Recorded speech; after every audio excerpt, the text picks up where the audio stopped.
Toda vez que eu venho aqui eu me emociono aqui. Me emociono mesmo. Essa igreja tem uma parte muito importante da minha vida, na vida da Martinha. É, Martinha? Então eu estou emocionado aí. Vou falar muito hoje de manhã, viu, gente? Tudo bem para vocês? E aqui não é papo, não, é verdade. Vou falar muito hoje de manhã. Vocês vão me aguentar hoje? É só hoje, à noite e amanhã de manhã. Quem suportar à noite lá na Bíblia. Obrigado por estar aqui. É um presente para nós. É uma experiência de voltar a lembrar dos primeiros dias. Né? Tudo começou nessa igreja. E eu quero iniciar assim, desfazendo qualquer imagem errada que você possa ter de mim. Eu vou me despir para vocês aqui, diante do Senhor. Contar um pouquinho da minha história. Vocês permitem eu falar um pouco da minha história para vocês? Ela não é uma história bonita, até quando eu me rendo a Cristo. Aí tudo começa a ficar bonito. Eu sou filho de pastor. Primeiro, deixa eu falar, meu nome é Tércio.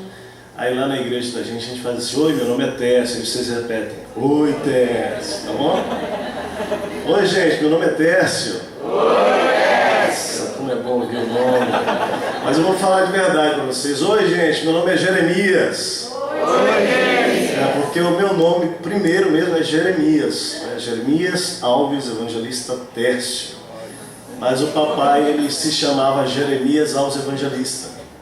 Então ele não foi muito criativo, papai nordestino. Então ele chamou meu irmão mais velho de nasceu o filhinho dele, primogênito. Mas o nome vai ser Jeremias. Aí eu falei: como é que você vai fazer isso? Não, eu vou botar o Júnior no final. Ele falou: Jeremias Alves Evangelista Júnior. Aí nasci eu. Aí eu falei: para botar Tércio, que é terceiro, mas gosta do nome, né, rapaz? Jeremias Alves Evangelista terceiro, que é Tércio. Eu te dizer, mas aí tinha um cachorro lá em casa que era Jeremias Alves Evangelista Dog. Brincadeira, não foi assim. Mas aí ele criou a gente Júnior e Tércio, que senão era uma confusão, e foi mesmo uma confusão, porque as meninas que sabiam isso inventavam, faziam um rolo, ligavam lá no tempo de perdição: nós quero falar com Jeremias, qual é a deles? Mas com o meu nascimento, eu nasci com 4,250 kg e 52 centímetros. Era um piazão, né? E com um mês de vida eu fui designado mesmo assim a morte pelos médicos, porque eu perdi de 4,2 kg, eu fiquei com 1,2 kg. Os médicos chamaram meu pai, depois de tudo que eles podiam ter feito, disseram: não tem mais o que fazer, né? Então meu pai assinou um termo de responsabilidade no hospital, me tirou do hospital para morrer em casa, uma vez que os médicos disseram que não havia mais o que fazer. Eu fui para casa, levado pelo meu pai, e naquela noite meu pai fez uma oração ao lado do berço, dizendo: Senhor, te peço uma coisa. O Senhor deu, o Senhor tomou, louvado seja o Senhor faz o que o Senhor quiser, mas se o Senhor salvar, que seja para a tua glória. E o Senhor operou naquela madrugada e foi fazendo a obra, fui curado. Cresci uma vida normal, meus pais pastores, missionários, muito tempo em Brasília. Depois, quando eu tinha 9 anos, para o interior do Tocantins. Pensa, já ouvi falar de Miracema do Norte só naquela música do Blitz, né? Fugiu, desapareceu, Miracema do Norte, fugiu, desapareceu, os cafedeiros. Pois é, nós fomos morar do outro lado do rio, não era nem Miracema, era Tocantinha. Aí Tocantina não se ouvia, o mais perto era Miracema do Norte. E o rio Tocantins dividindo a gente. A gente chegou lá 10 horas da noite. Não dava para atravessar mais de balsa. E meu pai chegou e é lá que a gente vai viver. Tinha 9 anos. Meu irmão 10 minha irmã, 3 anos, a caçula. Eu lembro bem, e nós fomos visitar Tocantinha esse ano com as minhas filhas, lá a casa onde eu vivi, Carolina também, que é outra cidade onde meu pai foi pastor, e só tinham, naquele tempo, só tinham algumas luzes acesas na cidade, porque era gerador ainda, sabe? A energia elétrica era gerador, os ricos tinham à noite aquilo lá. E de manhã fomos para a cidade, e ali foi um bom tempo da minha história, e nesse lugar, uma das marcas mais dolorosas da minha vida aconteceu numa fala do meu pai, porque o meu pai, um dia chegando de uma viagem, entrando em casa, eu fui abraçá-lo, todos os filhos abraçando, beijando, e a cultura da família do meu pai, 10 filhos, meu avô, minha avó, não tinha beijo, não tinha abraço. Meu pai tinha inserido isso por causa da obra de Cristo na vida dele. E uma outra tia também, mas a cultura dos irmãos não tinha esse negócio de toque, abraço, nada disso não, isso é coisa de fresco. Mas meu pai, ele quis adotar isso, nós nos abraçávamos, nos beijávamos, e eu fiquei ali, pai, abraçando, beijando, papai, e o pai querendo entrar com as malas, e eu perturbando ele com 9 anos, ele vira para mim e me larga uma frase: para com isso, cara, tu não é homem não. Mas aquela coisa assim: tá bom, fica à vontade. Não, rapaz. E aquela frase chegou para mim como uma seta do inimigo, dizendo 2 coisas para mim. Primeiro, tu não é homem, teu pai que está dizendo isso. Segundo, teu pai não ama você. Com 9 anos de idade, aquilo entrou no meu coração e começou a construir uma fortaleza na minha vida. A palavra fortaleza é a ideia de que você entra, pensa numa fortaleza mesmo, você passa a viver ali porque você se sente seguro. E o diabo, ele vai construindo essa fortaleza, e na minha vida foi assim, não necessariamente todo mundo, através de outras palavras que vão vindo, reforçando aquela primeira. Então começou uma história, 9, 10, 11, 12, 13 anos, eu fui ouvindo repetidas vezes frases do tipo: tu é uma bichinha, tu é um viadinho, tu não é homem e tal. Isso aconteceu por um tio que era uma autoridade na minha vida, dos 9 irmãos do meu pai, ele era o tio preferido. Ele chegava a dar um tapinho nas costas, assim, na cabeça: ô tio, para. Ele vinha de novo, dava um segundo, dava um terceiro: ô tio, pá. Eu começava a chorar: tu é uma bichinha mesmo, hein, Tess, tal. E aquilo era um tijolinho colocado em cima daquela primeira palavra do meu pai. Depois isso foi acontecendo por meio de outras situações. Um seminarista, uma vez, que me pegou quando nós mudamos da cidade, meu pai foi assumir a direção de um seminário. E um seminarista, por isso eu digo assim, o diabo, ele está presente em qualquer lugar, né? Não interessa. Há o joio e o trigo em qualquer lugar. E um seminarista pegou eu, que era o filho do diretor do seminário, outro filho do seminarista, levou para um rio. Vamos lá, vocês dois, vamos ver qual de vocês se masturba primeiro. Eu tinha 12 para 13 anos, nunca tinha masturbado, não sabia o que era, eu fiquei parado e o cara: vamos lá, rapaz. Então eu comecei a chorar, eu falei: tu é uma bichinha, então eu saí correndo de lá. Depois de uma outra situação de uns primos meus que souberam que eu era virgem, aos 13 anos, tentaram me levar para uma casa de prostituição, me levaram. Chegou na frente da casa de prostituição, eu descobri que eles falaram: você vai tirar tua virgindade hoje aqui. Eu virei as costas e saí correndo. Entrei na casa dos meus tios de volta, eles vieram atrás, prestaram, acharam meu short: já que você não gosta de mulher, então nós vamos te ensinar outra coisa. Quando eles vieram para realmente abusar sexualmente de mim, meu irmão entrou, imediatamente, sem saber, entrou no quarto, e Deus ali me livrou de uma situação pior. Houve o abuso emocional, né? Eu já estava sem roupa, eles também. E eles: tu é uma bicha, tu é um viadinho. Aquela coisa foi crescendo dentro de mim. Eu comecei a entrar numa crise de identidade. O pai disse que eu não sou homem, meu tio disse, meus primos disseram: cara, peraí, eu sou o quê? Com 13 para 14 anos, nós fomos visitar uma família, e dormindo na casa da minha prima, ela tinha 15 anos, eu 13, a minha prima então um dia chega para mim e fala assim: ô primo, nunca mais ouvi uma história dessa, nunca, foi única. Ô primo, tá tendo campeonato de beijo lá na escola. Já teve campeonato de beijo na sua escola? Rapaz, eu nem tão ingênuo que eu era. Falei: é mesmo, é? Pois é, eu queria treinar, treina comigo, primo. Eu falei: não, nunca beijei. Não, mas eu te ensino, faz assim com a língua e não sei o que. Ai, que, sabe criança como é que é? Ai, que nojo. É coisa estranha, né, cara? Não, primo, eu vou te ensinar e tal. Eu não quis. Quando eu não quis, o que minha prima falou para mim? Eu tinha 13 anos. Quando eu estava na rede de madrugada, ela entra na minha rede e ela começa então a me beijar e começa a tocar os meus órgãos genitais.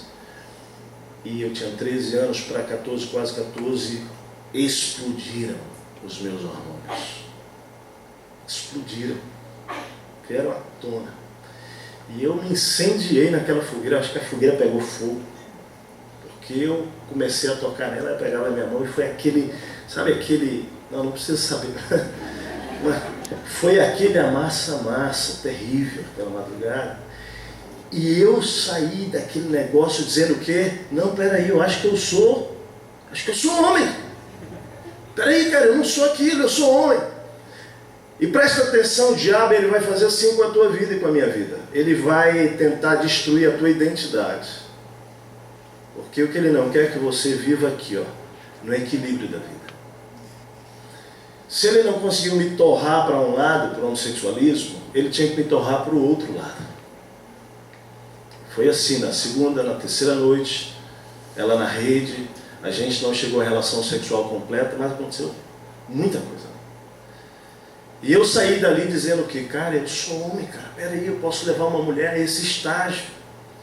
E aí o diabo me levou para o outro lado, para um desvio de comportamento, um desvio de caráter, onde eu comecei a me envolver com meninas cujo propósito meu era levá-las até o momento onde elas estivessem despidas para uma relação sexual, mas a minha hipocrisia religiosa, filho de pastor, eu sabia que eu não devia, pela palavra, eu sabia que eu não devia porque eu seria um desastre para a história do ministério do meu pai. Eu fui vivendo uma mentira até os meus 19 anos. E agora, me envolvendo com uma, com duas, com três, não importava, não tinha respeito. E nessa história toda, o que o diabo estava fazendo dentro de mim era destruindo aquilo que o meu pai tinha pedido a Deus naquela oração.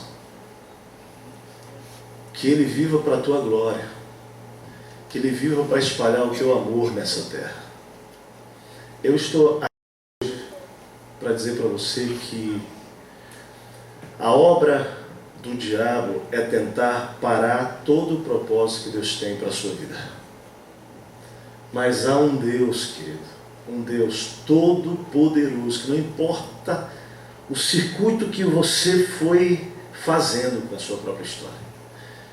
Porque na minha cabeça eu comecei a construir, cara, é o seguinte, eu não estou nem aí, eu sou livre, eu faço o que eu quero, eu decido. Meus pais começaram a ver esses desvios, não é? A minha adolescência foi terrível, eu afrontava meu pai no ministério, eu chegava lá, eu usava roupa de hippie, eu usava brinco falso, tatuagem falsa, eu botava colares. Eu chegava muito largado, mesmo entrava careca, entrava eu, todo mundo olhava para mim. Ao mesmo tempo, alguém chegava para conversar e eu chorava com a dor do outro e começava a aconselhar, uma hipocrisia, mas eu gostava daquilo. Era uma loucura, era o diabo tentando detonar uma obra que Deus tinha. Enfim, meu querido, galera, Deus, o diabo fez com que o amor de Deus parasse na minha vida, se voltasse para mim mesmo. Hoje nós vamos falar sobre isso, ok? Eu gosto muito da simplicidade com que o pastor Carlos Macor, eu sei que ele já veio aqui pela PIB também, a gente tem uma parceria muito legal com ele, ele explica o cristianismo. O cristianismo é amar sem parar até o fim, como Jesus nos amou. Amém? Certo ou não? Então faz assim, levanta aí, levanta. Qual exercício que ele faz eu quero fazer com você. Estende a sua mão aqui. Não é? A gente tem que viver, ok? Na dimensão aqui o tempo inteiro do receber. Amém? Receber o quê? Receber de Deus, amor. Receber dele, porque diariamente ele está derramando sobre nós o amor. Certo ou não? Então você recebe o amor de Deus. Quando você recebe o amor de Deus em você, Deus começa a operar dentro de você uma obra tão grande, tão poderosa, que você começa o quê? A regozijar, a celebrar. Faz assim com as suas mãos. Regozijar o que Deus está fazendo em você, amém? Mas depois você precisa pegar isso e precisa o quê? Faz assim, ó. Repartir. Vamos lá? Aqui, ó. Receber, celebrar ou regozijar, tanto faz, o nome que você quiser. E repartir. Amém? Então senta. Grava isso, porque se você quiser resumir a vida cristã, resume nisso. Nós fomos criados para ser amados, amém? Amados por quem? Por Deus. Não vai atrás de cisternas rotas, não. Tá? Poços rachados. Jeremias 2,13 fala assim, ó. Vocês cometeram 2 crimes contra mim. Vocês criaram cisternas rotas. Vocês me abandonaram, o único Deus. Ele fala assim, a fonte da água viva. Vocês me abandonaram e vocês criaram cisternas rotas. Poços rachados. Para encher e beber. Só que o poço está rachado. Não tem água nem para o poço, quanto menos para você. E ele diz, eu sou a fonte de água viva. Lembra da mulher samaritana? Já tinha se envolvido com 5, estava no 6º homem. Diz, olha, para com esse negócio, vem aqui porque eu sou a água da vida. Se você beber de mim, nunca mais você terá o quê? Sede, e mais, de você vai sair rios de água viva. Então eu estava criando as minhas cisternas rotas, naquele período, cavando cisternas, tentando beber uma água para saciar uma sede que era o próprio amor de Deus. E com 19 anos, finalmente, estou mesmo na pá virada. Tinha feito uma cirurgia de apendicite. Eu estava cheio de complexo. Fui jogar bola depois de 8 dias daquela cirurgia. Bateu a bola aqui, estourou, ficou uma cicatriz terrível. E o meu médico, que era lá no interior, lá em Tocantins, naquela cirurgia, ele, ao invés de cortar a cirurgia mais embaixo, a apendicite, ele fez do lado do umbigo. Eu era guri de 14 anos, estourou a cirurgia, ficou horrível. Meu irmão virou, tu tem uma barata na barriga. Bom, foi uma loucura aquilo. Eu passei um tempo sem ficar sem camiseta, cheio de traumas. Pensava, essa mulher que vai casar comigo, quando ela ver essa barata, ela vai sair fora. Toda mulher tem medo de barata, gente. Então vai ser um troço.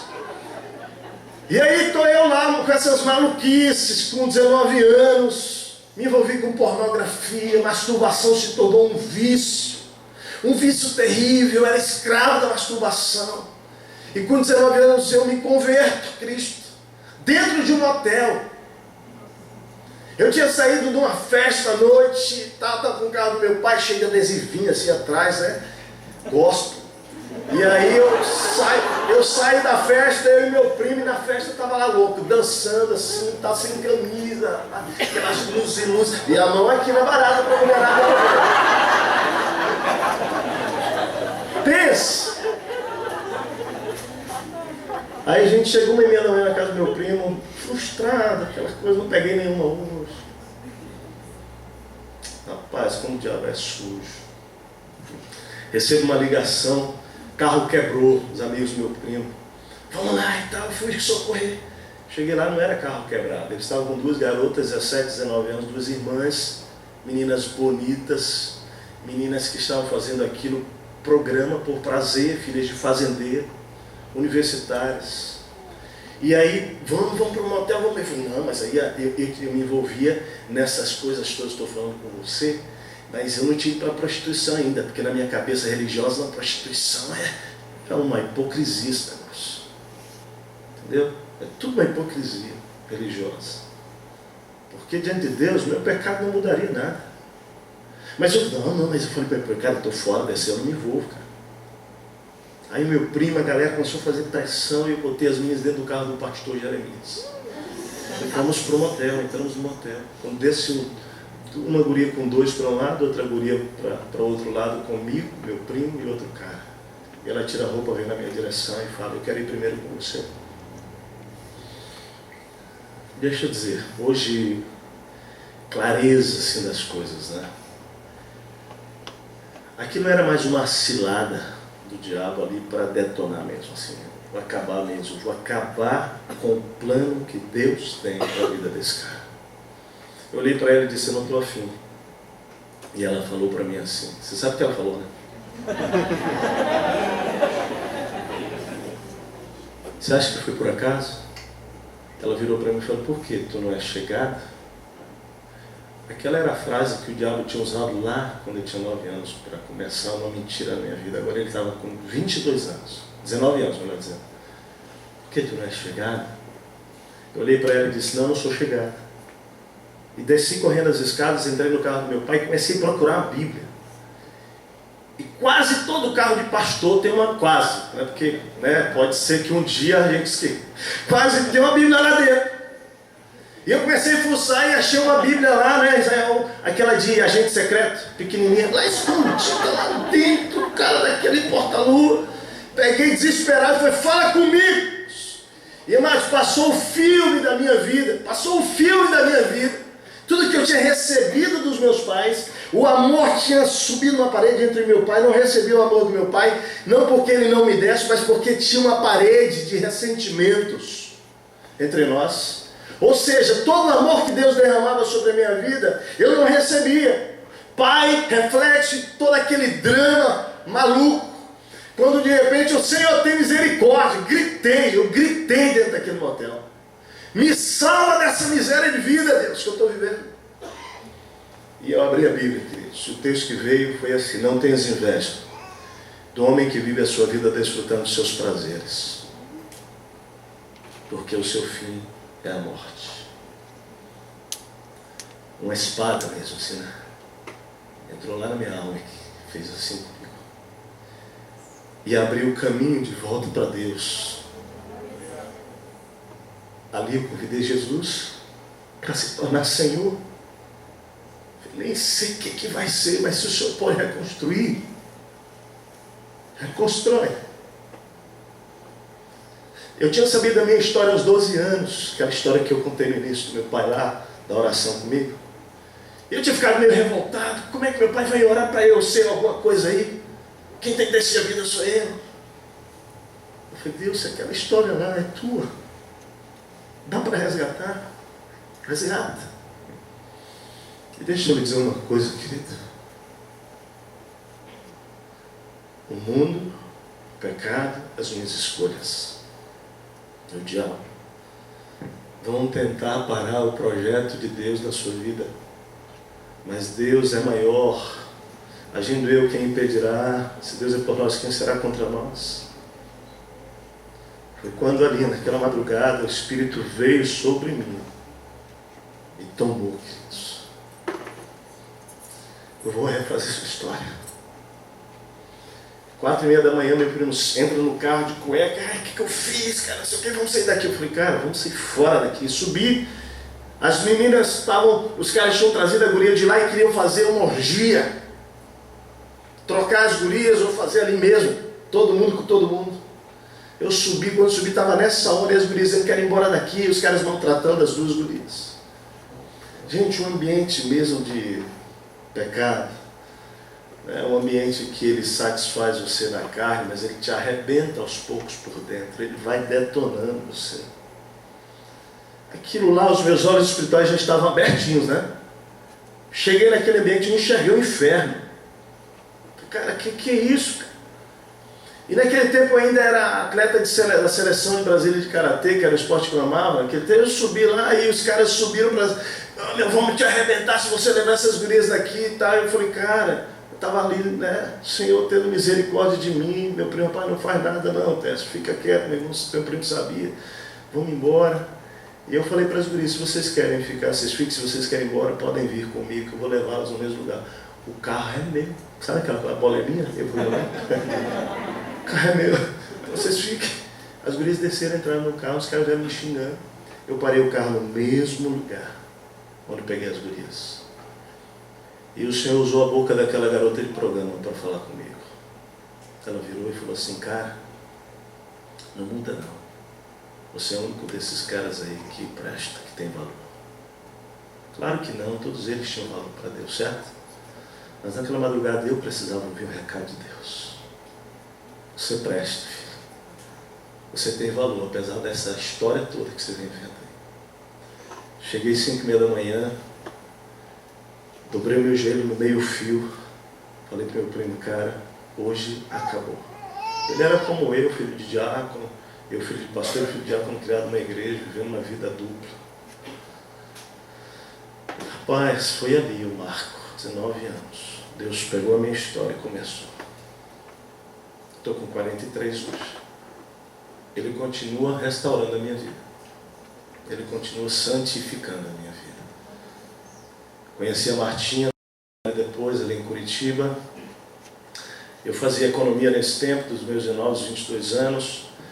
No meu último ano de economia, 5º ano, eu larguei tudo, sabia da chamada de Deus, Brasília. Já estávamos em Brasília, voltei para Brasília 14 anos, para 15. Fizemos 2º grau, faculdade de economia. No 5º ano de faculdade de economia, eu já apaixonado demais por tudo que Deus tinha para mim, larguei, tranquei. Quem sabe um dia volto, nunca mais, nem voltei em faculdade. Tão apaixonado pelo plano de Deus. Conheci a Martinha quando eu estava com 24 anos, ela chegou no seminário. O Espírito falou para mim, é ela entrando de mão dada com um cara. Ela falou, o senhor não tinha me transformado, o senhor só não pode falar isso. Mas o cara era o irmão dela, o Ricardo, o pastor Ricardo, da PIB de Curitiba, pastor de crianças, que hoje está lá no Vila Sandra, irmão da Martinha. Era o Ricardo entrando para proteger a maninha. Só que o Espírito falou, é ela, não adianta nada. E de fato foi. 3 meses de namoro, eu conto toda a história para ela. Martinha teve outra história de vida, não a torna melhor do que eu, porque Deus nos nivela pela graça, certo? Não é pela obra de justiça do ser humano. E a Martinha entendendo muito bem isso naquela tarde, quando ela ouviu minha história num retiro como esse. Ela chorou muito, mas ela lembrou para mim, me colocou diante assim, dos meus olhos, colocou diante dos meus olhos assim, o que é graça, sabe? Foi como se eu tivesse duas fitas cassetes na minha mão. É do tempo do vídeo cassete. Martinha tá tocando velhinha também, gente. Martinha tem 37, faz agora esse ano 37. Eu sempre jogo para cima para não sentir muito velho. Eu tô 43, fiz 43 domingo. E aí ela falou assim, e a primeira fita aqui é a história do Velho Tércio. Eu tenho que fazer alguma coisa com ela. E a outra fita é a história do Novo Tércio que Deus está construindo. Eu tenho que optar com qual delas vou ficar, Tércio.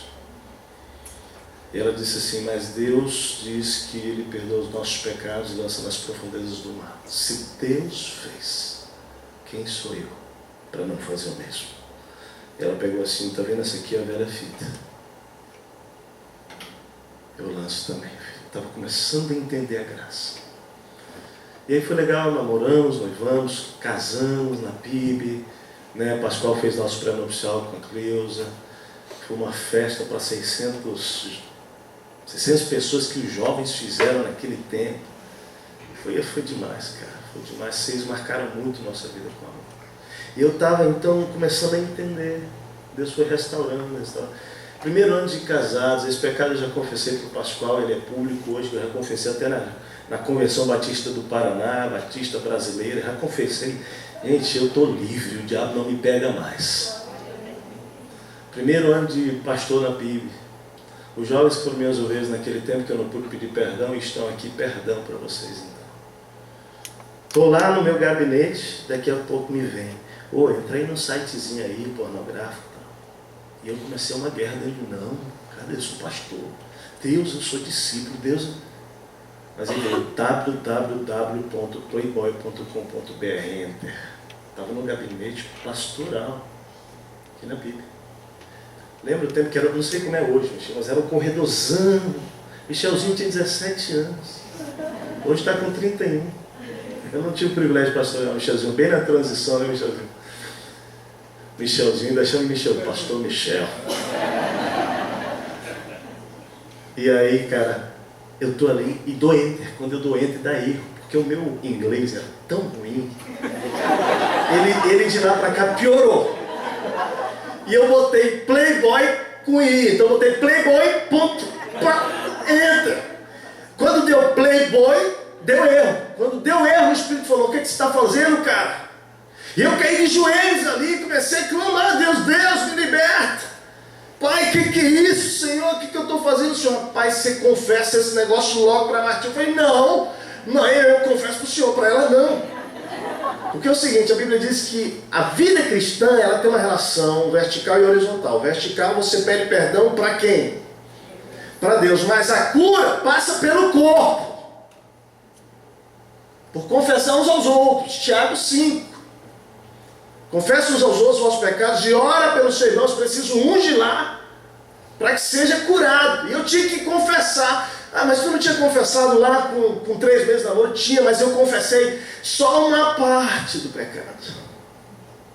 Como a gente tem um problema para confessar pecado, a gente edita. Faz edição.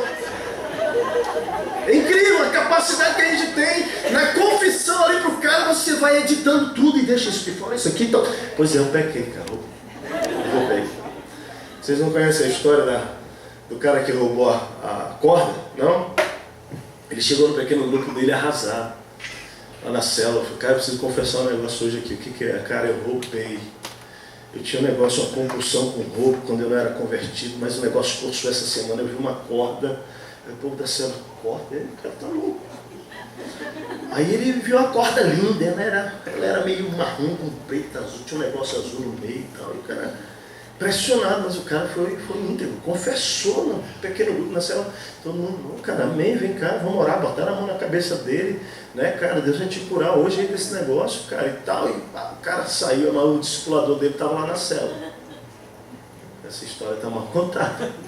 Chamou ele durante a semana no discipulado, e aí, cara, conta mais para mim a história da corda. O cara começou a contar e começou a ficar meio frágil a história. O cara foi entrando. O cara arrasado. Cara, é verdade, cara, eu não contei tudo. Ele tinha ditado o pecado. Contei tudo, cara. Então conta, cara, tô aqui. Cara, na verdade é o seguinte, era mesmo, tinha uma corda envolvida, eu roubei mesmo a corda. Só que é o seguinte, lá na ponta tinha um cavalo, eu roubei mesmo, foi o cavalo.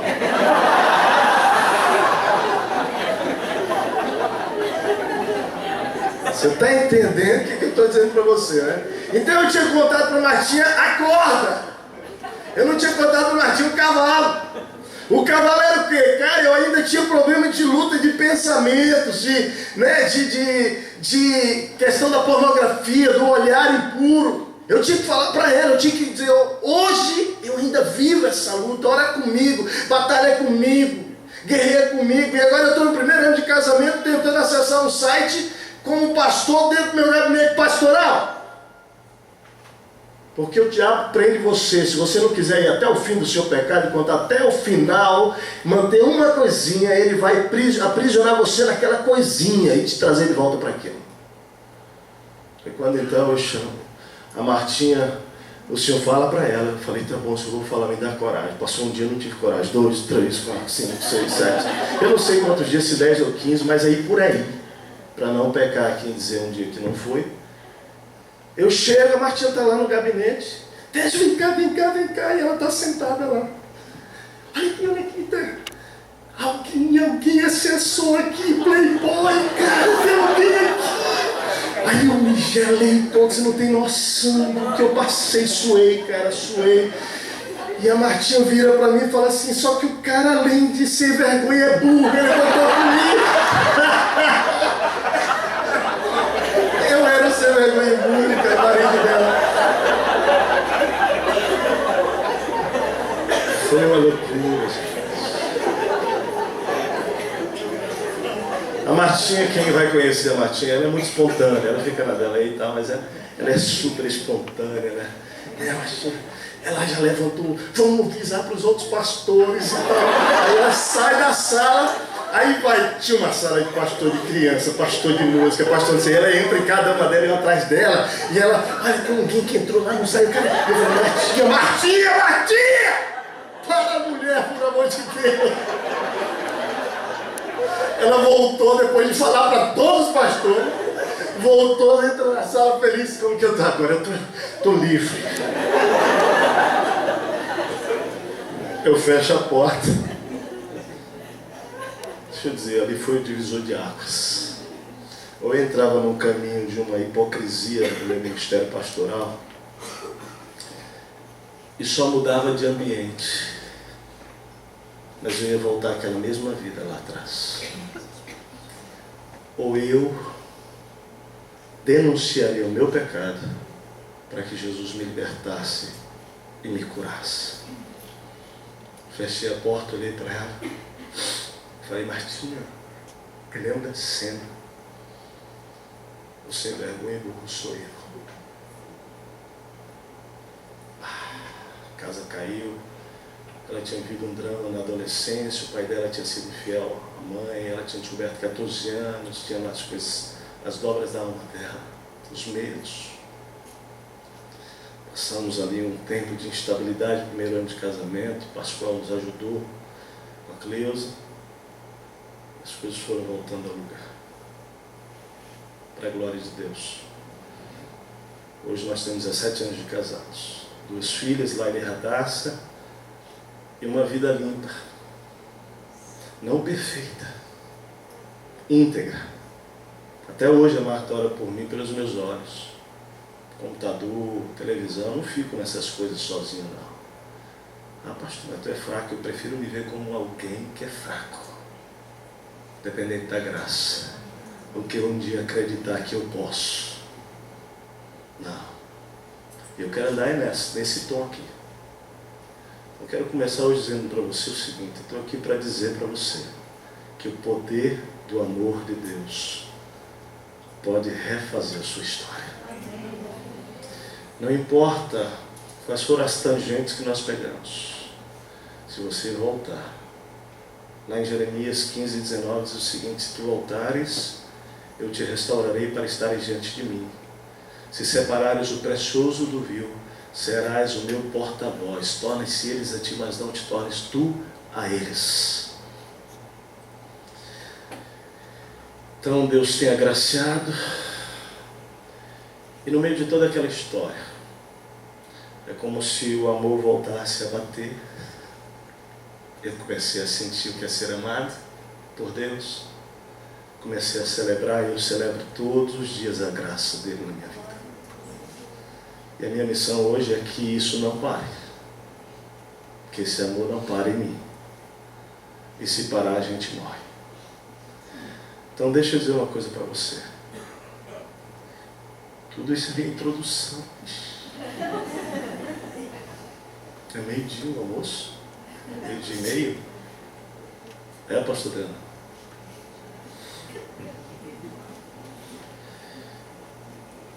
Nós temos dobras na nossa alma. Você sabe uma mangueira? Quando você conecta uma mangueira, lá atrás tem no fundo lá de trás tem um terraço. E eu vou lá, abro a mangueira, sai água, eu pego a mangueira e vou lavar. De vez em quando, andando para cá e para lá, para de sair água. Eu tenho que fazer o quê? Eu tenho que voltar e achar a dobra. Eu tenho que desfazer a dobra, para que a água volte a jorrar com força, certo? Certo? Eu volto lá na torneira, ponho o ouvido, está saindo água sem parar. Mas na ponta não está. Por quê? Porque tem dobra na mangueira. O que Jesus fez na minha vida foi desfazer as dobras. E Ele vem desfazendo as dobras. Porque Ele derramou o seu amor sobre mim. Esse amor, ele não pode parar. É como a água que está saindo da torneira, tudo bem? Passando pela mangueira. Nós somos a mangueira. E essa água tem que sair. Que é o amor. Tem que sair. Lembra, mulher samaritana, de você vai sair também rios de... Vai jorrar de você também. Bebe que vai jorrar. Bebe que vai jorrar. Então deixa eu dizer, ontem à noite, quando o Michel, eu fui muito abençoado, falei para ele, até pedi para ele a mensagem dele para pregar com a autorização dele. Tão edificado que eu fui. Eu falei: Michelzinho, estava pensando ontem, Michelzinho, porque o povo de Israel foi colocado e foi levantado como nação para abençoar todas as nações da terra. Amém? E abençoar na terra é amar como Jesus amou até o fim, meu amado. Abençoar é isso. Você pode fazer tudo, está lá em 1 Carta de Coríntios 13. Mas se você não fizer com o quê? Amor, não tem valor. O reino de Deus sendo plantado na terra não é por força, mas é pelo Espírito. E isso é manifestação de amor. E a obra do diabo na minha e na sua vida é parar o amor em nós. Então ele vai fazendo dobras, e o pecado é a pior das dobras que existe na vida de um irmão em Cristo. Para que o amor pare. Quando você para de amar, você morre. Faz assim. Inspira. Prende o ar, não solta. Segura. É normal? Libera. Inspira. Quanto você está pagando para inspirar esse ar agora? Quanto? Quanto você está pagando? Alguma coisa? É de graça, não é? Assim é o amor de Deus que você recebe. É de graça. Por isso você tem que ficar assim, ó. Senhor, libera. Pode liberar. E Ele está liberando o tempo inteiro amor. E é de graça. Só que quando você inspira, você não pode guardar isso. Você precisa o quê? Expirar. E é esse movimento que faz você ter saúde, amém? Na vida espiritual, você recebe, celebra esse amor e você tem que o quê? Repartir. Porque quando você não reparte, você morre. Naás, que era o amonita lá, que estava querendo arrancar os olhos, estava querendo tirar, não era a capacidade de guerrear apenas. Era porque o povo de Deus estava guerreando sempre para estabelecer o quê? O propósito de Deus na terra, de abençoar, de amar. Era a capacidade de amar que o diabo queria tirar.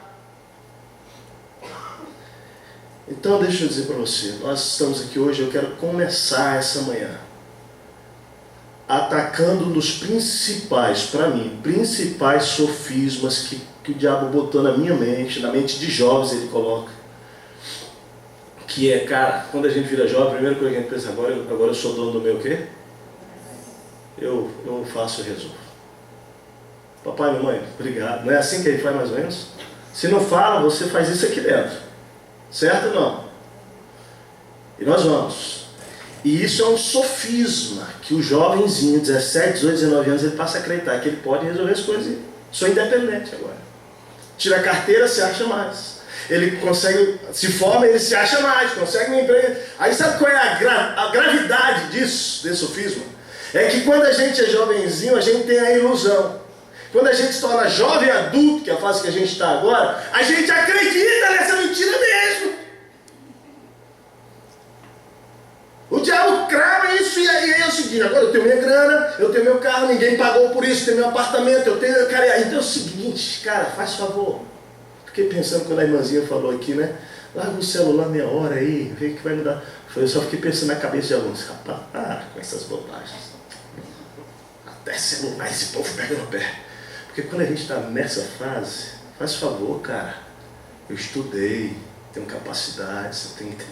Não vem alguém aí dizer para mim o que fazer. Eu sou livre.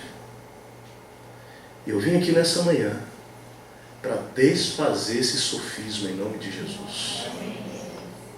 Você não é livre, meu amado. Você não é livre. E eu quero então convidar você agora sim a pensar sobre a liberdade. Essa visão distorcida. Corações que liberam frases do tipo, mas eu sou livre para fazer o que eu bem quiser. Cara, pastor, eu quero ter a minha liberdade, eu já sou grandinho, sei muito bem o que fazer. E são pensamentos distorcidos baseados numa falsa compreensão do que é liberdade, que tem destruído a vida preciosa de muitos homens, mulheres, adultos, jovens adultos. Então a nossa reflexão hoje parte de uma pergunta. Liberdade, será que eu sei usar? Liberdade para quê? Para quê? Para que eu quero liberdade? Qual o objetivo de eu querer liberdade? Ou melhor, porque Deus me deu capacidades de decidir, de deferir, né, de administrar, com competências várias. Para quê? Para eu usar de liberdade como? De que maneira? Então, amado, antes de pensarmos nas implicações sobre liberdade, nós vamos primeiro o quê? Definir liberdade. Nós vamos conhecer a utopia, presta atenção, da busca por uma liberdade absoluta. Nós vamos fazer o teste da liberdade. Vou ficar um pouquinho mais perto aqui. Nós vamos falar sobre liberdade de escolhas e renúncias. Aqui eu acho que atrapalha vocês. Acabei de... Não, desculpa. Ali. Não, mas eu vou ficar aqui. Acho que fica melhor para vocês. Nós vamos falar sobre, olha só, liberdade, escolhas e renúncias, o irremediável problema da humanidade e o pulo sem volta que o homem deu. Rapaz, vontades e compulsões. E o que Deus então fez, como fez na minha vida, tem feito na vida de muita gente, de todos aqueles que quiserem. Como Ele faz para nos tornar de fato livres. Amém, queridos? Posso orar mais uma vez? Pai, graça sobre graça. Tem misericórdia de mim. Tem misericórdia de cada um. Que Teu Espírito transborde aqui nesse lugar. Os nossos corações, Pai. Nos levando para uma liberdade real, não utópica. Aquilo que o Senhor tem para nós. Nós queremos receber pela fé nessa manhã, essa liberdade aqui. Em nome de Jesus, Pai. Amém, amém. Amém, queridos? Glória a Deus. Olha só, vamos orar, vamos começar aqui analisando 4 textos. Primeiro, Salmo 119, 45. Diz assim: andarei em verdade, em verdadeira liberdade, pois tenho buscado obedecer aos teus preceitos. Logo aqui a gente vai ver liberdade ligada ao quê? A obediência, certo? Olha o texto. Andarei em verdadeira liberdade porque tenho buscado obedecer aos teus preceitos, ok? Liberdade ligada à obediência. Gálatas 5:1. Foi para a liberdade que Cristo nos libertou. Portanto, permaneçam firmes e não se deixem submeter novamente ao jugo de escravidão. Aqui, liberdade está antagonicamente colocada ao verbo submeter. Ok? Foi para a liberdade que Cristo nos libertou, então se deixem submeter. Gálatas 5:13. Irmãos, vocês foram chamados para a liberdade, mas não usem a liberdade para dar ocasião à vontade da carne. Ao contrário, sirvam uns aos outros mediante o amor. Aqui, liberdade está relacionada ao servir ao outro. Percebem no texto? Olha, vocês foram chamados para a liberdade. Não usem a liberdade para vocês mesmos, para satisfazer a carne, mas para o quê? Servir aos outros. 1 Pedro 2,16 diz: vivam como pessoas livres, mas não usem a liberdade como desculpa para fazer o mal. Vivam como servos de Deus. De novo, liberdade com a palavra servo, servitude, submissão, obediência. Então observe a relação entre liberdade e submissão. Parece uma contradição. A definição de liberdade no dicionário é estado de pessoa livre e isenta de qualquer restrição externa. Ninguém vem aqui dizer o que eu posso e não posso. Ele está livre de coação física ou moral. Isso é liberdade por vista de um dicionário. Segunda definição, dicionário: liberdade é o poder de exercer livremente a sua vontade. Ou seja, tudo que eu quero, eu o quê? Faço. Ser livre é fazer o que eu quero. Terceira definição de vocabulário de liberdade: independência. Liberdade é ser independente, não preciso de ninguém. Ser autônomo.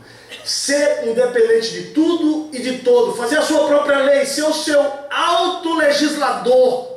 Tudo que vai acontecer de acordo com o que eu estabelecer para a minha vida. Então ouça aqui. A raça humana, querido, num certo sentido, busca essa liberdade. O tempo todo, sacudir o jugo dos pais, dá um tempo. Deixa eu aqui. Sacudir o jugo dos líderes, dos discipuladores, líderes de célula, dos pastores, das pessoas que te amam, porque não querem viver debaixo de qualquer influência externa. Então estou fora de padrão ético, moral, eu crio os meus próprios padrões. O grito interno, ainda que por vezes não verbalizado, é: eu quero fazer o que der na minha telha, o que eu bem quiser. O marido quer liberdade da esposa. Se diz, eu sentei com um cara indignado Não é novo, casamento novo, você fala, cara, ela quer saber de tudo, cara.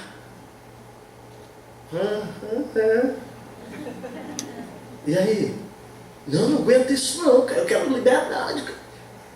Para. Casou, meu mano. Que coisa, rapaz, ele tem que ensinar essas coisas, né? Não, mas eu sempre falo, o namoro era aceitável, não dava satisfação. Sempre falo assim, ó, cara, o que você não aceitar no seu casamento, toca a trombeta agora, por integridade. Não vai tocar depois não, porque se é para ser, Deus vai segurar a pessoa. E já tem uns relacionamentos logo agora. Rala, se quiser, vai para o casamento. Ok? Então olha só, queridos, esse lance dessa liberdade dos pais, dos namorados, quero minha liberdade. Mas ouça, liberdade absoluta é uma utopia. Não existe. Por quê? Olha o que Pedro fala na segunda carta dele. Ele vai falar sobre a utopia dessa liberdade absoluta. Ele diz, prometendo-lhes liberdade. Desculpa, galera. Eles mesmos são escravos da corrupção, pois o homem é escravo daquilo que o domina. Então está prometendo liberdade, mas quem promete não é livre. Ele é escravo daquilo que ele está prometendo. Então no contexto aqui, os falsos cristãos prometiam uma liberdade que eles mesmos não tinham.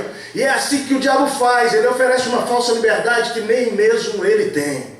Na verdade, liberdade absoluta é uma utopia, pois o homem, ouça bem, será sempre escravo de alguma coisa, sempre servo de alguma coisa, ou de alguém, ou de si mesmo. Vamos fazer o teste da liberdade? Luiz Fernando Veríssimo, escritor, jornalista, humorista, vocês conhecem bem, cronista brasileiro, ele disse o seguinte, filho do Érico Veríssimo, né? Ele diz o seguinte, poderia-se dizer que livre mesmo, ouça a declaração dele, é quem decide numa noite qualquer ir jantar em Paris. Será? Mesmo assim, que essa pessoa vai depender de algumas coisas. Ela vai depender da disponibilidade de voo, certo ou não? Se ele tiver jetinho particular, vai depender de ter mecânico, pessoal, para poder organizar as coisas. Querido, ele vai depender do quê? Do clima. Ele vai depender de fatores externos, do passaporte, do visto, do clima favorável.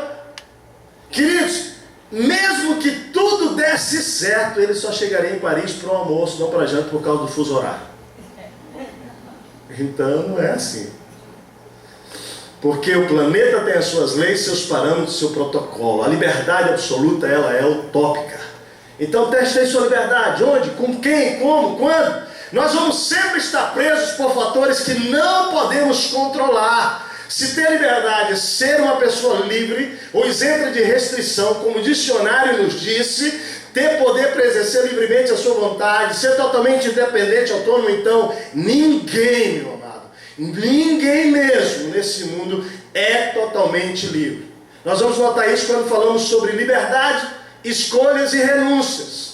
Nesse sentido, nós poderíamos concordar que as escolhas nem sempre são fáceis e simples. Sempre que escolhemos alguma coisa, nós teremos que o quê? Abrir mão de outras. É ou não é? Quando eu decidi casar com a Marta, ela comigo, nós decidimos abraçar o outro com as duas mãos e acabou. Não se olha mais para nenhum lugar, né? Consegue entender? Você tem que abrir mão de alguma coisa. Você não pode ter tudo, você vai ter que renunciar a alguma coisa para ter outra. Ou seja, não existe, ou melhor, assim como não existe escravidão absoluta, porque até mesmo um preso, ele pode decidir ser livre, não é? Por exemplo, pode decidir não comer o que o cara está botando lá na cela dele, é ou não é? Ele está preso, mas ele não é completamente prisioneiro, não. Ele pode decidir não servir, não trabalhar. Assim também não existe liberdade absoluta e infinita. Há coisas que você não tem poder para impor sobre alguém, estabelecendo um controle total. Nós temos um retiro lá, chamado Minha Vida Tem Jeito, e nesse retiro a gente pede das pessoas um momento de solitude, para que ela aproveite o máximo aquele retiro, para que ela deixe o celular, deixe as coisas todas que vão atrapalhar e tal. Mas você acha que a gente tem ilusão de que a gente consegue controlar isso? Porque as pessoas são livres. Essa é a grande verdade. Lá no fundo, querido, nós não podemos escolher o que queremos ou gostaríamos que o outro fizesse. Um preso pode dizer: eu não falo, eu não como, eu não trabalho, mesmo que você me torture. Ou seja, ninguém é totalmente prisioneiro, como ninguém é totalmente livre. Bob Dylan, quando ele se converteu, se converteu mesmo, né? É só Deus quem sabe, ok? Ele escreveu uma música muito interessante, cujo título em português traduzido, que eu não vou arriscar o meu inglês do Playboy, é: você terá que servir alguém. O título é esse: você terá que servir alguém. E é uma declaração realista da própria história dele. E ele vai dizer: ninguém é totalmente livre. E ele fica repetindo isso: você vai ter que servir alguém, você vai ter que servir alguém. Alguma coisa, algum sonho, algum desejo legítimo ou ilegítimo, seus próprios desejos, sua própria satisfação, alguma coisa sempre vai estar no controle da sua vida, fazendo você um escravo por opção ou não. Então a letra da música, deixa eu ler algumas coisas aqui bem interessantes que ele escreve. Ele diz: você pode ser um embaixador para a Inglaterra ou França, você pode gostar de futebol, você pode gostar de dançar, você pode ser o campeão mundial de pesos pesados, você pode ser um socialite com um colar de pérolas, mas você vai ter que servir alguém. Sim, realmente, você vai ter que servir alguém. Bem, pode ser o diabo ou pode ser o Senhor, mas você vai ter que servir alguém. E ele começa a descrever: você pode ser um viciado em rock and roll, fazendo show no palco, pode ter drogas em seu comando, mulheres em uma gaiola à sua disposição, você pode ser um homem de negócio ou um ladrão alto escalão, podem chamá-lo de doutor ou podem chamá-lo de chefe, mas você vai ter que servir alguém. Sim, realmente você vai ter que servir alguém. Pode ser o diabo ou pode ser o Senhor, mas você vai ter que servir alguém. E a letra vai: você pode ser um pregador ou com seu orgulho espiritual, ou um vereador aceitando subornos na ladeira, você pode ser um trabalhador em uma barbearia, ou você pode saber cortar cabelo, você pode ser amante de alguém, pode ser herdeiro de alguém, mas você vai ter que servir alguém. Sim, você vai ter que servir alguém. Pode ser o diabo ou pode ser o Senhor, mas você vai ter que servir alguém. Essa é a música dele. Conclusão: não existe alguém com liberdade absoluta. Alguma coisa, algum sonho, algum desejo, legítimo ou ilegítimo, vai querer ser o seu Senhor. Por quê? Porque eu me torno servo daquilo que eu desejo. Presta atenção. Porque as pessoas matam, estupram, roubam, negam, mentem, aliciam, destroem, se autodestroem, porque são escravos dos seus próprios desejos. A máxima é a seguinte: eu quis, eu fiz, pronto. O assassino estuprador de uma menina, querido, ele fez isso porque ele achou que ele podia se deixar levar, ser dominado pelos seus desejos, impulsos sexuais, compulsões, desvios de comportamento. E aí ele foi manipulado pelo desejo maligno, pela vontade de possuir, de se satisfazer, de ter prazer, de tirar uma virgindade, de roubar, sentindo-se independente, autônomo, livre. O cara que se droga e depois mata, rouba, ele é escravo do seu próprio desejo. Eu curti o baseado sim, daí eu menti, eu traí, eu enganei, fiz tudo isso porque eu quis. Eu sou livre. A pergunta é: esse tipo de liberdade que Deus tem para nós, queridos? Sim ou não? Não. Será isso que estamos buscando?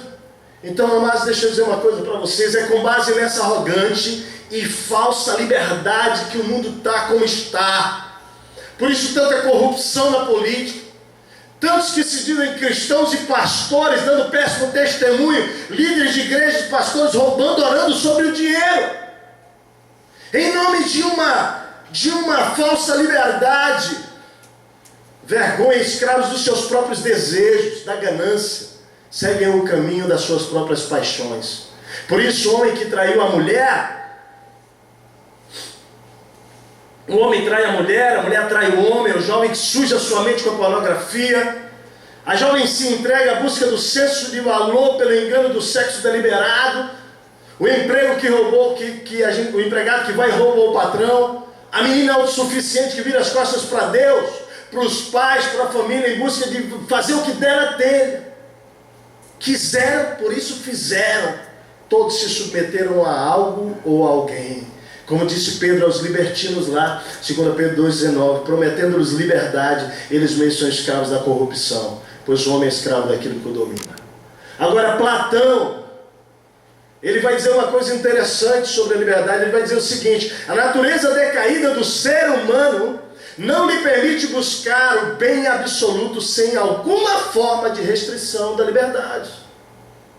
Ou seja, para ele parecia melhor o homem, como ele é realmente, chegar mais perto do seu destino sem a liberdade, como escravo, do que com a liberdade falhar irremediavelmente no seu destino. Traduzindo isso, a verdade é que a suposta liberdade, sem restrição, a ninguém se mete, ninguém se envolve, que o ser humano, independente da idade que tenha, meu amado, tem buscado, tem provocado atrocidades e destruição da raça humana e do nosso planeta.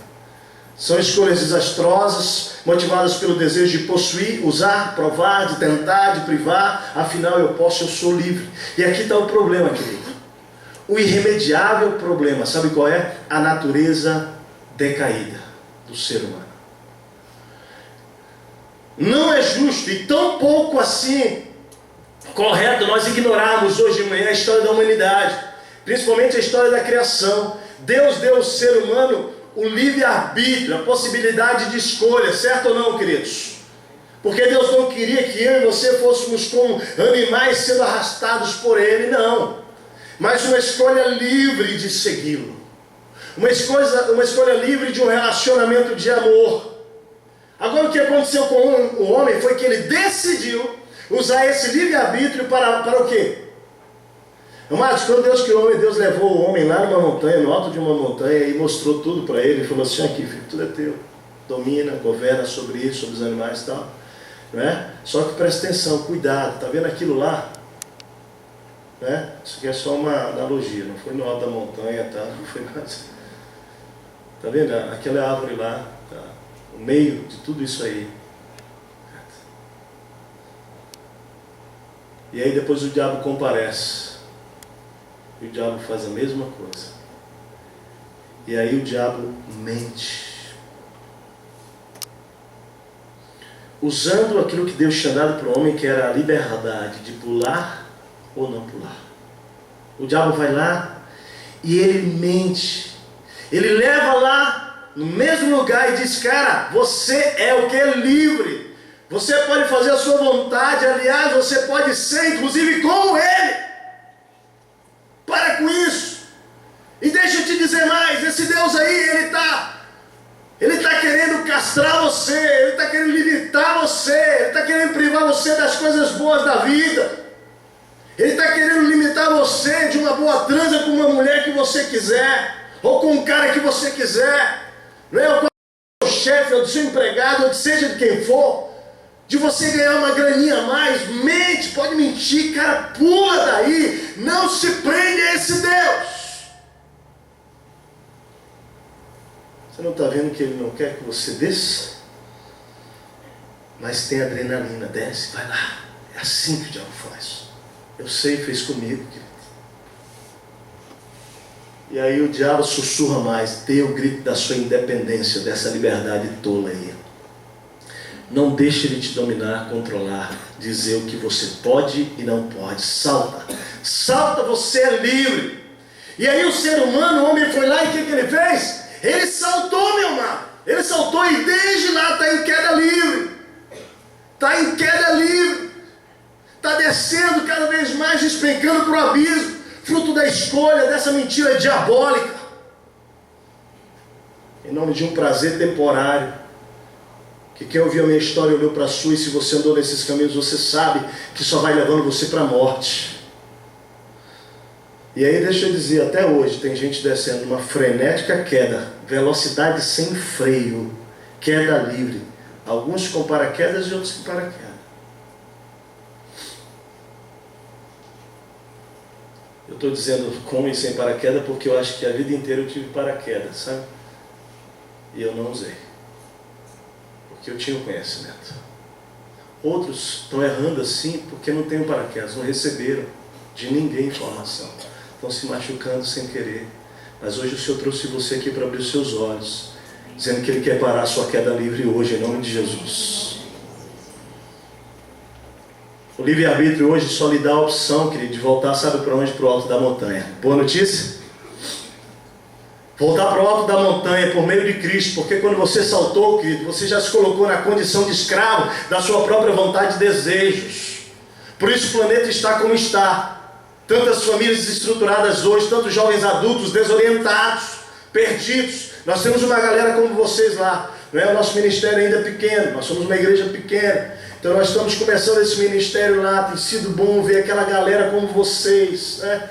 Buscando a Deus com sede, sabe, se rendendo, dizendo não para as mentiras do pecado a vida inteira sobre eles, ou porque se divorciaram, ou porque, sei lá, seja o que for, a vida deles chegaram ali quebrados e o Senhor está refazendo. E nós estamos dizendo, tem jeito, meu amado, para você. Deus, Ele coloca você de novo no circuito, e Ele te levanta com poder para você ser usado para amar esse mundo.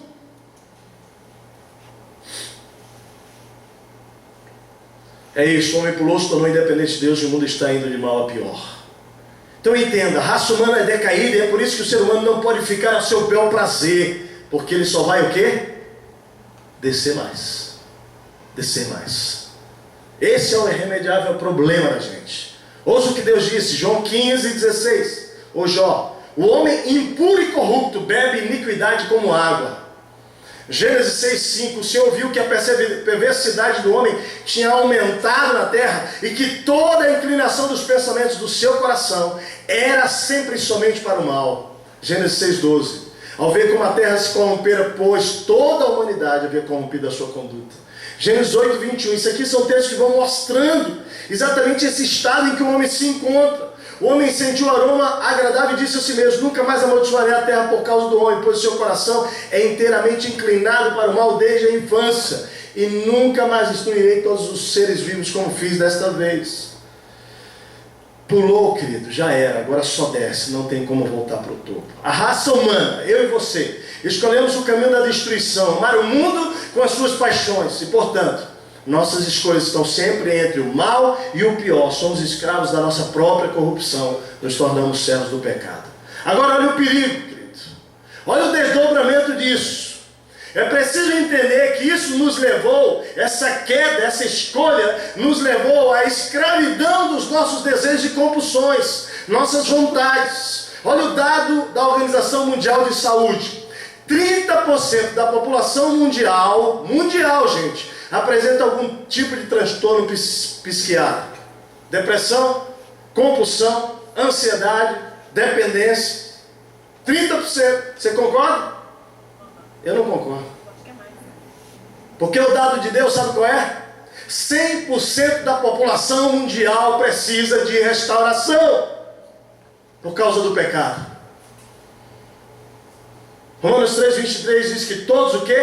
Pecaram e estão separados da glória de Deus. O que chamamos de nossa vontade, nossa própria vontade, por vezes é legítima, ela é induzida pela corrupção do coração humano. Eu bebo, eu como, eu vou, eu saio, eu quero, eu vejo, eu entro, tudo isso porque eu quero. Então a nossa vontade, querido, torna-se logo a nossa compulsão, e dela nós nos tornamos escravos, adictos daquilo que nos destrói. Tem dúvida disso? Pergunta aos alcoólatras. Pergunta aos chocólatras. Tem meninas chocólatras aqui? Deus te liberte. Mas você foi íntegra. A Martinha também. A Martinha ela é chocólatra. Mas está limpa por alguns dias. Porque nós entramos numa dieta aí, pesada. Até hoje, quando o Adriano começou hoje aqui, ele falou assim, ó, quando eu conheci ele há 10 anos, eu olhei para ele e eu vi 10 quilos a menos, eu vi cabelo. Pensei que ele ia falar isso, porque nos últimos 10 anos foi o que aconteceu. Engordei, perdi cabelo. Mas essa é a história. Quando a gente senta com alguém que está nesse processo, né, de AA, de NA, lá na nossa igreja nós recebemos grupos de AA, de NA e tal. Esse ano agora nós fizemos uma transição com eles e nós temos um programa chamado Celebrando a Restauração. Esse programa que a gente sempre fala assim, oi, meu nome é Tércio, oi, meu nome é tal, você não fala dos outros, você fala de você, entendeu? Então é um programa que a gente já aplica. A PIB hoje já tem há 3 anos, se eu não me engano, o CR, o pessoal está fazendo aí também. Então, eu quando fiz o programa com a Martinha, fizemos eu com todos os pastores, tudo começou assim, eu e os pastores, a Martinha e as pastoras, e as esposas, né? E nós treinamos um casal e nós nos submetemos ao processo que esse casal nos conduziu. Então eu estava lá falando das minhas adicções. Eu estava lá falando, confessando lá, ó, quando eu vejo uma Coca-Cola eu treino. Rapaz, verão, botar uma Coca-Cola de vidro na minha frente, eu tenho um negócio quase igual um viciado em crack. Martinha sabe. Sai pra lá, Coca! Ele começou assim, ela começou a me pegar na adolescência, e na adolescência ele falou, não, eu paro, para.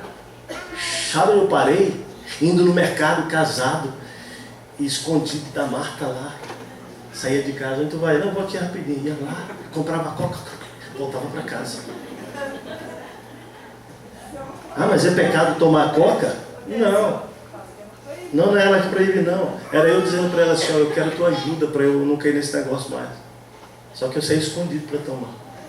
Mas tem problema tomar coca? Nenhum. O problema não é a coca. Bom, embora a bichinha seja, né, presta nada. É só aquela sensação do gás.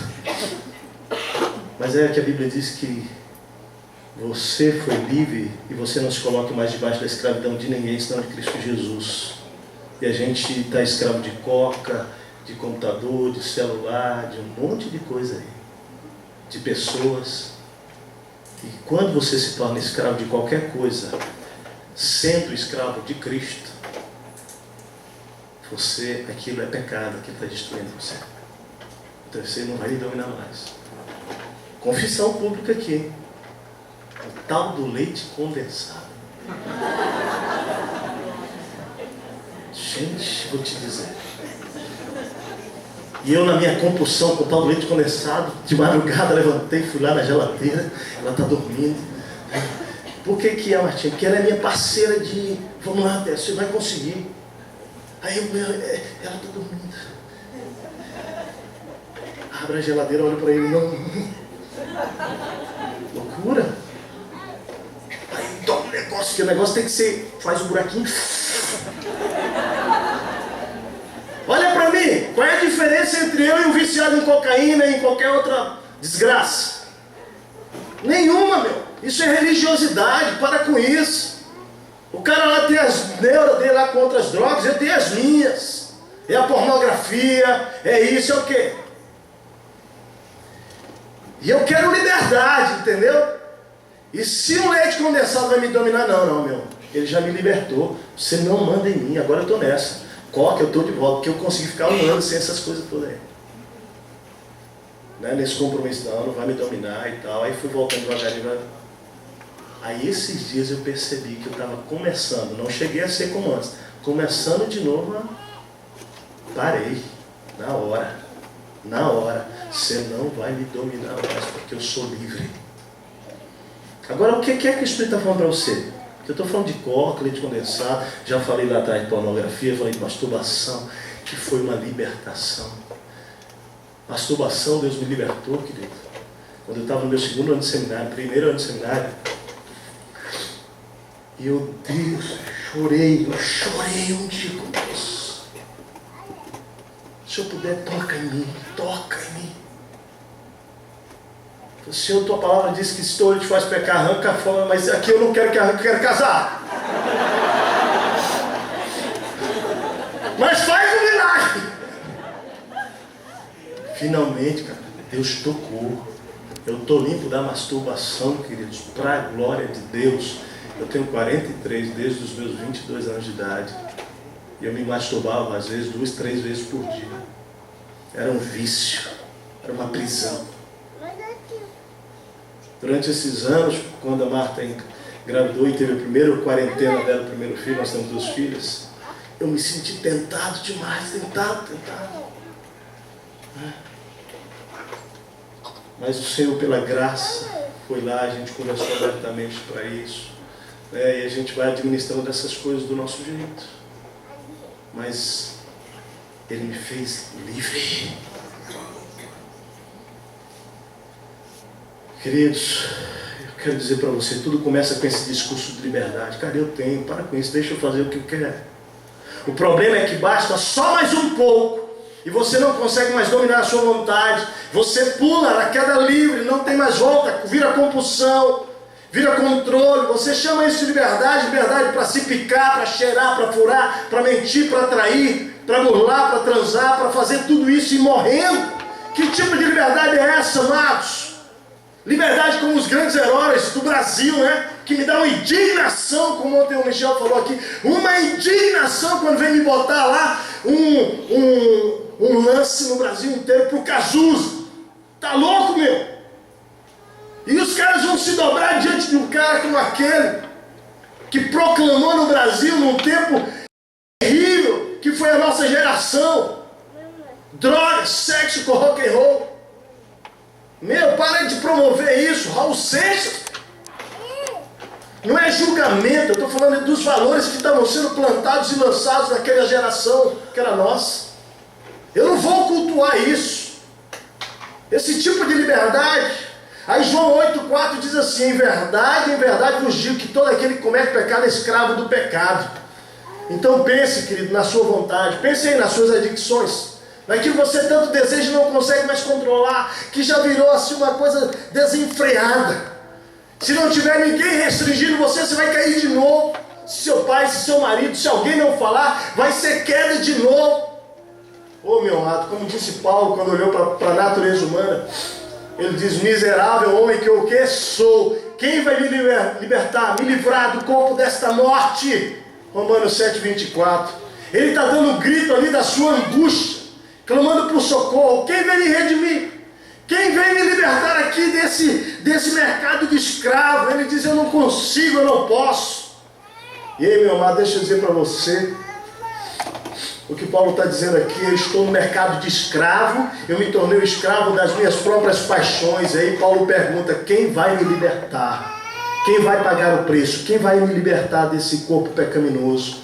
Quem vai quebrar os meus grilhões? Quem vai abolir a minha escravatura? Porque eu me tornei escravo dos meus próprios desejos. Eu quero lhe dizer quem é que vai libertar, querido. Olha o que Deus fez.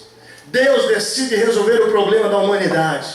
A Bíblia diz que Jesus, Deus vem, se oferece para ser o escravo, se submete ao Pai. Quando ele diz: faz a tua vontade, não a minha, eu me submeterei, eu vou derramar o meu sangue, Senhor, por amor a esses jovens adultos, a essas crianças, a homem, criança, velho, branco, negro, amarelo, judeu, grego, qualquer um, Pai. Eu me submeto. E é o pior tipo de morte, morte de cruz, queridos. Parece que a gente esquece toda vez que eu faço uma ligação indevida, toda vez que eu vou lá, acesso um site impróprio, ligo uma TV no canal inadequado, quando eu roubo, quando eu engano, quando eu firo alguém, quando eu não perdoo, quando eu massacro, quando eu vou lá e eu uso, abuso, jogo fora, jogo no lixo, quando eu minto deliberadamente, eu estou cravando de volta Cristo naquela cruz, meu amado, e desprezando o sacrifício dele de graça. Nem sempre entendemos o valor desse sacrifício. Ele fez voluntariamente, querido, se tornou escravo para nos libertar. Então voltamos à pergunta do início: é liberdade que você quer, mas para quê? Para quê? Para trair? Para tomar todas? Para festar, aliciar, roubar, fazer o que você quiser?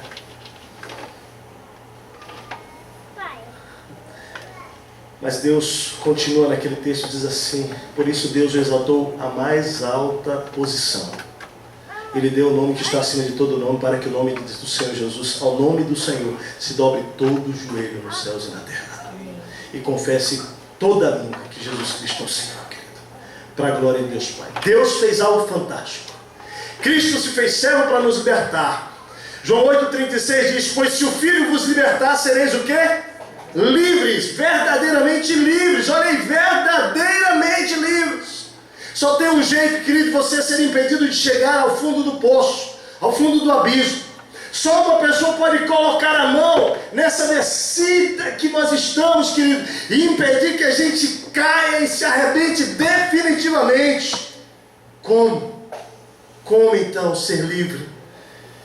Deus ofereceu Jesus para pagar pela sua liberdade. Amém, queridos? Isso basta? Não, porque tem a minha parte. A primeira qual é? E eu fecho com a resolução dessa manhã. O que você pode fazer para receber a verdadeira liberdade? Primeiro, querido, você precisa crer em Jesus. Mas o crer, querido, não é só crer, porque até os demônios creem e estremecem. Você precisa crer em primeiro lugar, porque você não pode fazer o resto, mas você precisa crer. Nós vamos continuar, esse é o primeiro passo. Tem 2 mais. Você precisa crer em quem você é, desgraçado, perdido, caindo em queda livre, mas crer no sangue de Jesus, meu querido, que é capaz de perdoar o seu pecado e te fazer livre. Crer no que Cristo fez. Gálatas 5:1 diz: foi para a liberdade que Cristo nos libertou. Portanto, permaneçam firmes e não se deixem submeter novamente ao jugo de escravidão. Em primeiro lugar, crer, querido. Se você não crê em quem Deus é e no que nós somos sem Ele, sua falsa liberdade continuará levando você para o abismo e para a destruição como os demais. Segunda parte, você crê, mas em segundo lugar você precisa renegar a liberdade para a morte. Você precisa dizer hoje, como eu disse naquela madrugada: chega, basta. Sabe aquela palavra de Saul ontem que o Michel falou? Aqui não, você não vai mais arrancar olho nenhum. Chega. Se nós não admitirmos o fracasso, querido, dessa liberdade que muitos querem, que oferecem, que o mundo está aí dizendo que isso é liberdade, nós nunca seremos libertos, nós continuaremos escravos para a morte, escravos das nossas paixões. Não tem volta, o fundo do poço é mortal. Hoje é dia de você dizer: não, eu renego as minhas paixões, eu digo não para essa escravidão, eu não quero mais essa liberdade que o mundo tem me oferecido e que Satanás tem celebrado como celebrou na minha vida. Deus quer te levar ao estado em que nós perdemos o controle total e ficamos sujeitos completamente, servos do Senhor Jesus. Ouça, você não é Deus, você não consegue dominar essas coisas. Você diz: eu posso tudo. Não, querido, olha como é que está a tua vida. Servo, escravo, submissão, só a Cristo. Romanos 6,3 diz assim: não ofereçam os membros de vocês, do corpo de vocês ao pecado, como instrumento de justiça. Antes, ofereçam-se a Deus. Ele está dizendo: renegue o pecado. Ofereça-se a Deus como quem voltou da morte para a vida. Ofereçam os membros do corpo de vocês a Ele como instrumento de justiça. Então agora é um momento crucial, porque é hora de você tomar a resolução. Queridos, eu gosto de olhar que nós precisamos ser golpeados pela graça e pelo amor de Deus. Assim como alguém que está se afogando só pode ser salvo se alguém chegar e dar um golpe, porque se o cara se agarrar nele, os dois morrem. Precisa vir dar uma pancada às vezes para poder, o cara desfalece, você tira o cara daquilo. A minha oração é que nessa manhã o Espírito toque você nessa medida. Se você estiver esperneando, que o Espírito toque e lhe dê um golpe de graça e amor, que te livre dessa falsa liberdade. Como você se torna livre hoje nessa manhã? Se todos servimos a algo ou a alguém, como posso me tornar livre verdadeiramente? Uma vez que todos a todo momento estarão servindo a alguém, existe uma tal de liberdade livre. Que liberdade é essa? Deuteronômio capítulo 15 vai me dar base agora para a nossa resolução. Sabe o que diz lá? Eu vou ler para você 15, de 12 a 17. Eu vou ler só 15 e 16 ali. Lembre-se de que você foi escravo no Egito, que o Senhor, seu Deus, o redimiu. E é por isso que hoje eu lhe dou essa honra. Mas se o seu escravo lhe diz, olha só, que não quer deixá-lo, porque ama você e a sua família e não tem falta de nada, então fure a orelha dele contra a porta, e ele se tornará seu escravo para o resto da vida. Faça o mesmo com a sua escrava. Deixa eu dizer uma coisa para você. Sabe como era no Antigo Testamento esse negócio de escravo? O Senhor ia lá e comprava o escravo pelo valor X. Paguei por você, tá bom? Você agora me pertence. Essa é a visão. Então ele ia servir aquele senhor por um tempo de 6 anos. Durante 6 anos ele servia. Tudo que o Senhor mandava ele fazia. Como o Senhor queria. Ele estava ali, ele fazia. Mas queridos, chegava o dia em que completava aquele período de 6 anos e o Senhor tinha que liberá-lo para ir embora. E o Senhor então chamava aquele escravo e dizia para ele aqui, ó, você está livre, você está totalmente livre. E eu separei aqui algumas coisas durante esses 6 anos, fui separando, e eu quero lhe dar para que você vá e você viva a sua vida. E aí, queridos, o que esse texto diz é algo que tem a ver com a minha relação com o Senhor Jesus. Porque quando aquele Senhor diz para aquele escravo, eu te comprei, eu tenho direito sobre a sua vida, mas eu estou te liberando para ir, foi o que Jesus fez conosco. Deus nos comprou pelo sangue de Cristo Jesus, amém? Amém, queridos? Nós somos escravos dele. Mas, amado, olha que coisa linda. O texto de Deuteronômio diz que chegava um momento que o escravo podia virar para o Senhor e falar assim, ó, mas eu não quero ir embora.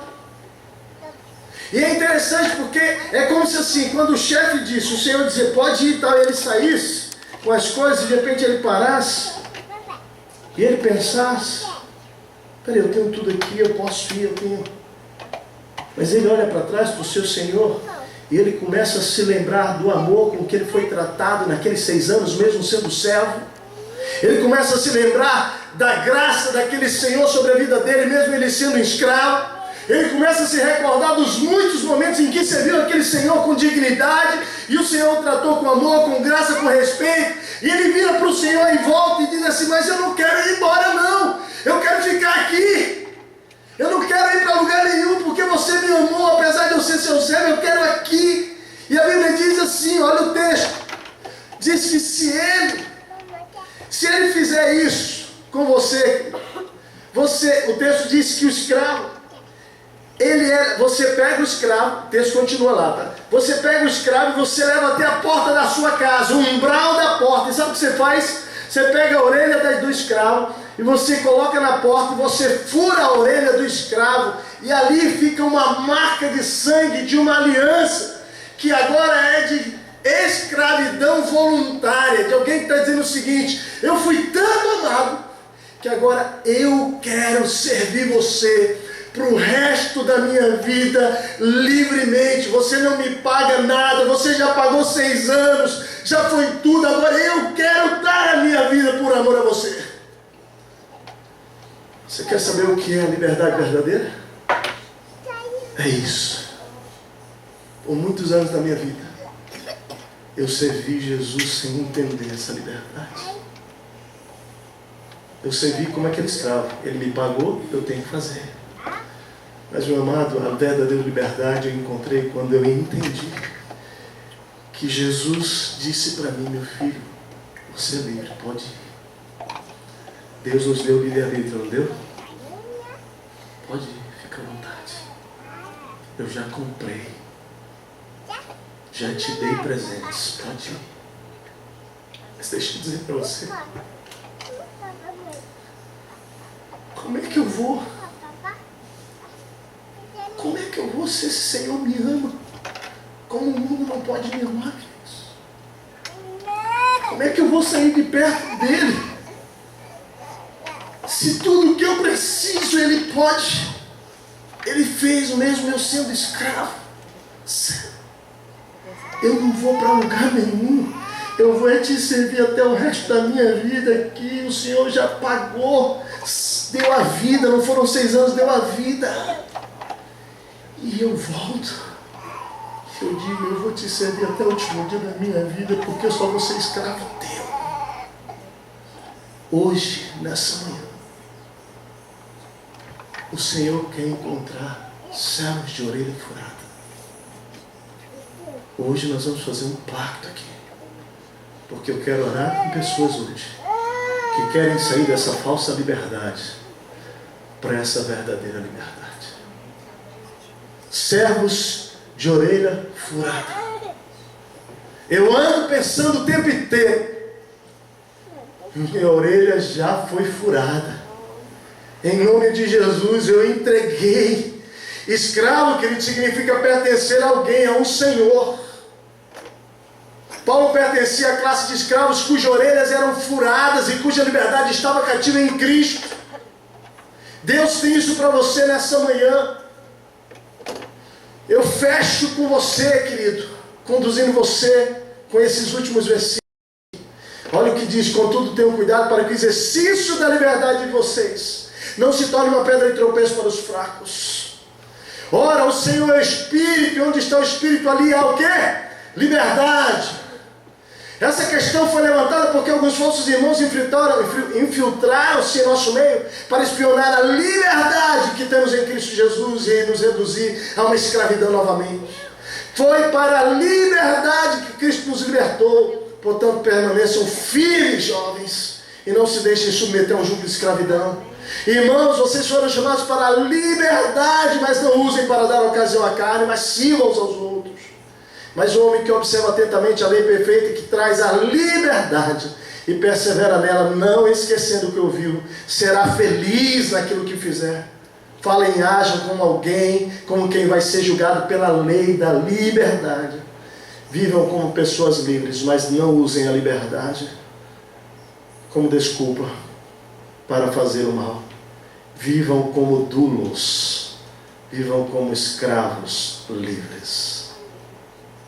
Liberdade absoluta é uma utopia. Você sai daqui entendendo isso. Somos escravos da nossa própria vontade, que ora vira compulsão, mas Cristo se fez servo para nos comprar. A resolução dessa manhã: eu decido voluntariamente me submeter por amor ao meu Senhor, crendo que os seus propósitos visam o meu bem e que os limites me livram da morte e me conduzem à vida. Você quer isso hoje? Hoje o Espírito de Deus te convida para fazer essa resolução. Mas eu quero orar com você. Feche os seus olhos. Nós vamos cantar uma música. Eu queria orar com você nessa manhã, que quer dizer: eu quero crer em Jesus, que Ele pode